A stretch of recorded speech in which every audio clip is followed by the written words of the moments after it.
10వ అధ్యాయంలో ఇద్దరినిగా పంపుతూ చెప్పాడు.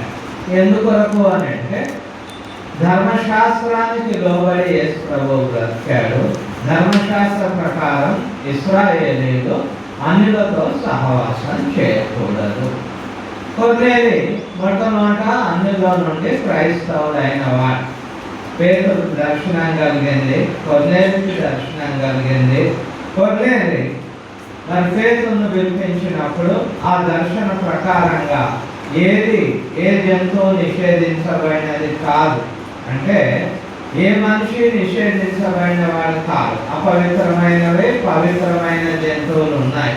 నెమరు వేయని గిట్టలు చీలని అపవిత్రం ఇశ్రాయేల్, అవి తినొద్దు. ఆ విధంగా దేవుడు కనపరిచినప్పుడు పేతురు అర్థం చేసుకొని కొర్నేలి అయిన అన్యజనుడిని ఇంటికి వెళ్ళి వాక్యం చెప్పారు.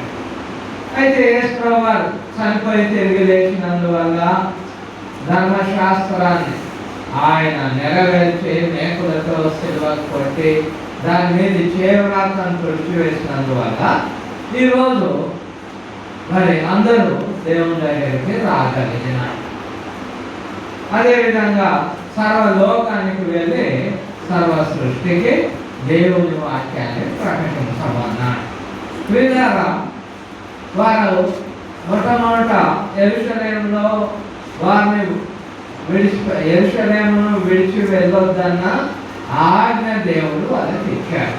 మనం అపోస్తుల కార్యగ్రంథంలో మనం గమనిస్తే మొదటి అధ్యాయంలో ఇక్కడ 4వ వచనంలో ఆయన వారిని కలుసుకొని ఇలాగ ఆజ్ఞాపించారు, మీరు యెరూషలేము నుండి వెళ్ళాక నా వలన విన్న తండ్రి వాగ్దానం కూడా కనిపెట్టారు. యెరూషలేములో నిల్చుండాలి. పరిశుద్ధాత్మ దేవుడు వారి మీదకి దిగి వచ్చేంత వరకు యెరూషలేములో ఉండాలి. అప్పుడు ఏమవుతారు మీరు? ఇదే మొదటి అధ్యాయంలో 8వ వచనంలో చూస్తే ఆయనను పరిశుద్ధాత్మ మీ మీదకి వచ్చినప్పుడు మీరు శక్తి పొందారు కనుక మీరు యెరూషలేములోను యూదయ సమరయ దేశంలోను భూదిగంతముల వరకును నాకు సాక్షులై ఉంటారు. పరిశుద్ధాత్మ దేవుడు వచ్చిన తర్వాత భూదిగంతముల వరకు సాక్షులుగా ఉంటారు. అందుకొరకు వారిని సర్వలోకానికి వెళ్ళమన్నాడు. వారు సర్వలోకానికి వెళ్ళి వాక్యాన్ని ప్రకటించారు. రోమీలకు రాయబడినటువంటి పత్రిక 10వ అధ్యాయం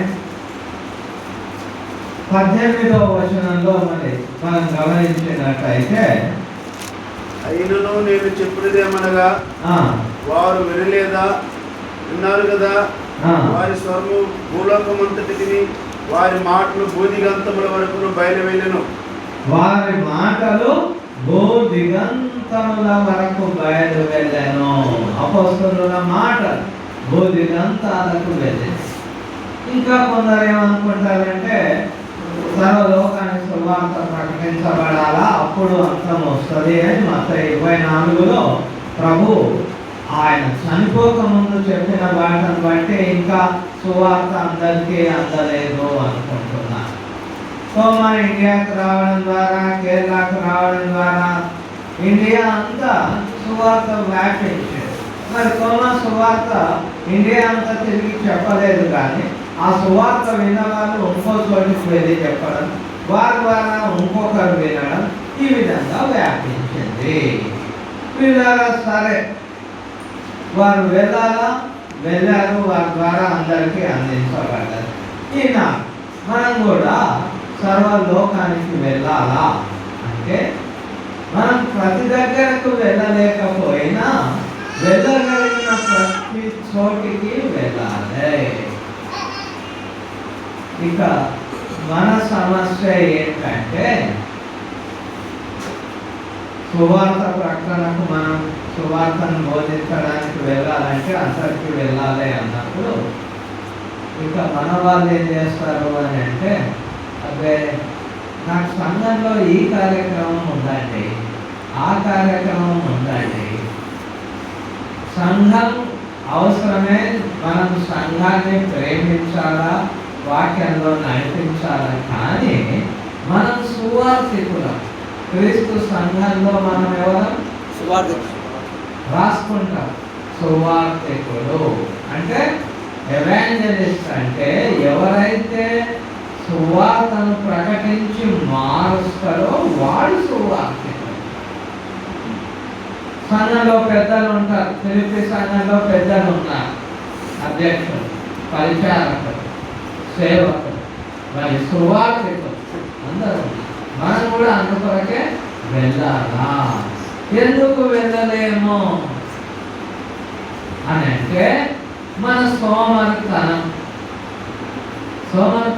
చాలా మంది సేవలు చేయడానికి కారణాలు, సాకులు చెప్తారు. కొంతమంది నిజంగానే ఉండొచ్చు. ఈరోజు మరి మనం గమనిస్తే శామ్యూల్ రాజు గారికి అనారోగ్యం ఉంది. ఆయన వాడిన పాటనే నాకు అర్థమైంది. నిజంగానే వీక్గా ఉన్నాడు. ఆయన ఏమన్నాడు అంటే, బ్రదర్ నాకు అనారోగ్యము అంటే నువ్వు ఒకరోజు మాత్రం రావాలి ఖచ్చితంగా అని చెప్పాను. దేవుని స్తోత్రాలు వచ్చాడు. నిజమైన కారణాలు వేరే, సాకులు వేరే. సాకులు చెప్తారు. ఈ కోరికకు అందరూ రావాలా అన్నప్పుడు దేవయ్య గారు ఎన్నో ఏర్పాట్లు చేసి ఎంతో ఖర్చు పెట్టి ఈ విధంగా ఏర్పాటు చేస్తే ఎంతమంది అందరు వచ్చారా? మన వాళ్ళు పేరుకు మాత్రం conservative church of Christ group, కానీ అందరు రా. ఎందుకు?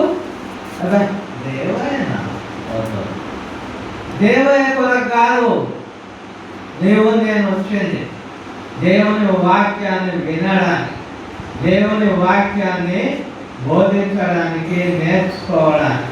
అదే వినది మాకు తెలియదు ఏముందండి. దేవుడి గారు ఒక మాట అన్నారు, క్రీస్తు సంఘం వారికి ఒక గర్వము. ఏం గర్వం అంటే సత్యం తెలుసు అన్నారు. సరే మంచిది, సత్యం తెలుసు. ఎఫ్ఎస్సి 4:15 ఏమన్నాడు? చదవండి త్వరగా. ఎఫ్ఎస్సి 4:15 ప్రేమ కలిగి సత్యము. నేను చెప్పగలను కానీ కొన్ని మీరు చదివితే బాగుంది. కాబట్టి అన్ని జనులు నడుచుకున్నట్లు వీరికి మీదట నడుచుకునే వలదని ప్రభు నందు సాక్ష్యం ఇస్తున్నాను. వారైతే అంధకారమైన మనసు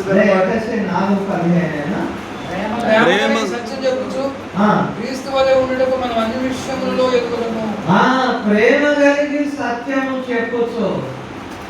సత్యాన్ని ఎట్లా చెప్పాలి? ప్రేమ కలిగి చెప్పాలి. ప్రేమ లేకుండా మన వాక్యం చెప్తే ఎవడు వినాలండి. ప్రేమ ఉండాలి. ప్రేమ కలిగి సత్యం చెప్పాలి. అంటే మా కరెక్టే, సంఘం వాక్యానుసారమైన నిజమే, కానీ దాన్ని ప్రేమతో చెప్పాలి. కొంతమంది ఏం చేస్తారు, తొడగొట్టి మన